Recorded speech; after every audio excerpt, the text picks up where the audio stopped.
Where it started, right here, the Chesapeake Bay and Ocean View. 12 years later, finally leaving all this behind. It's gonna be a sad day when I'm no longer to come out here and just jump in the water. It's time to load the live truck. Let's go. Not really a live truck, but a U-Haul truck, and that's the one that we're getting today. It's time to load that bad boy up. And it's so funny because, look, it's from South Carolina.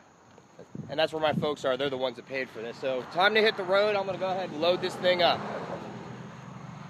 Okay, an hour and a half later, I'm at the house. As you can see, the U-Haul's in the driveway, and I can't believe it. In an hour and a half, the entire truck is packed. I'm ready to go back and get my Jeep. But I gotta show you something. Look who showed up. My good friend, Joe Flanagan. Joe came on over with his great sunglasses to say goodbye to me. He's on the road. Joe, do you have any words of wisdom for the road? Well, I had to stop and pick up a book for Jason, since he was one of these for how many years? 12, a true Southerner. Book by my idol, Charles Kuralt, Southerner for Jason. And he's gonna play a lot of tennis with his daughter. So there's the tennis balls. And Jason, Charles Kuralt was the one who said, I wonder what's up around the bend. So just in all your travels and as you leave today, just keep that curiosity alive and always wonder what's up around the bend. And I'm sad you're going to Michigan because Ohio is the state next door and they despise people that live in Michigan. But I love you, brother, and the best future to you, and make sure you stay in touch. Thank you, Joe, and I hope I kept that in frame because me being a photographer, of course, I can't see the screen, so I'm not sure if it was framed, but I know what's around the corner. That U-Haul pulling a Jeep through lots and lots of mountains, about a good 15-hour drive. Wow. But, you know, I'm going to power through it, and I'm looking forward to it, and we'll have more on this Kickstarter video coming up. Give me a hug, Joe. You I know I'm all brother. sweaty. A lot of people miss you, man. I'll miss you too, brother.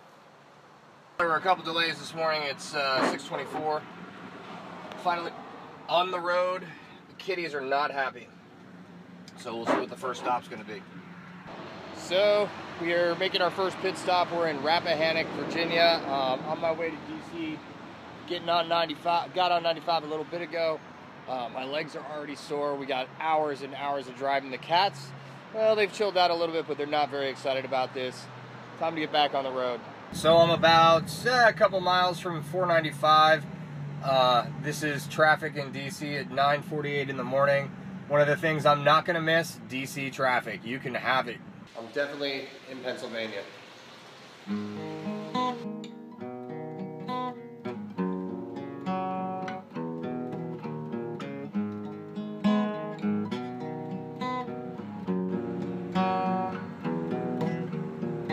So I'm not making great time through the mountains. It's about 2 o'clock now. I'm in Somerset, Pennsylvania. I'll give you a little, there's the Somerset road stop.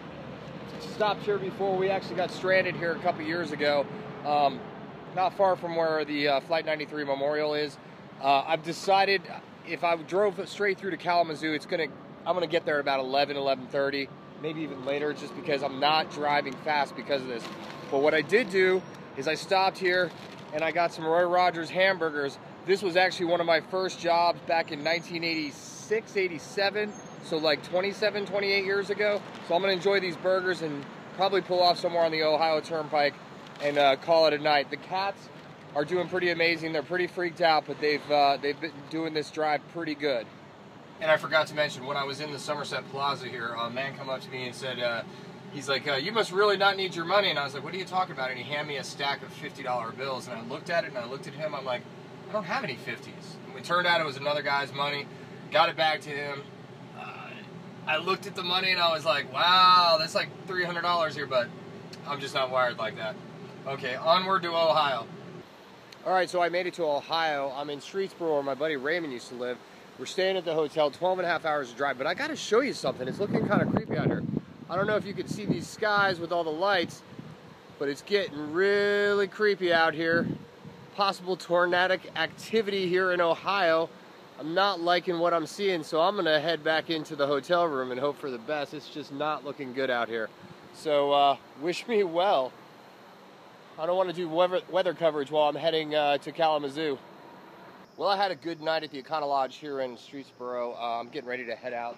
U-Haul's still here, the Jeep's still here. I thought I was getting parked in by a Kent fire truck, but it looks like I have enough room. Went to check out the continental breakfast this morning. Let me tell you, putting a couple pieces of bread and some coffee out as continental breakfast, I'm not buying it. But hey, Cottle Lodge was a nice place to stay. Time to hit the road. All right, so the U-Haul is all gassed up. I went over here to the Dunkin' Donuts, got my bagel and a coffee. Time to hit the road for Kalamazoo. Be there in a few hours. One last stop in Ohio. I had to stop here and get some water, and I had to check. Let me show you these things on my tire here. I don't know if you can see them. One of them popped off, so I had to get that fixed. But the thing that I was most irritated about, they have this captured audience here on the turnpike. Stopped here, bottle of water, $3? You kidding me? And I'm looking at gas up here, getting closer to Michigan, $3.82 a gallon. This is the turnpike though, but I know gas in Michigan is going to be a lot of money. Next time I talk to you, I should be in Kalamazoo.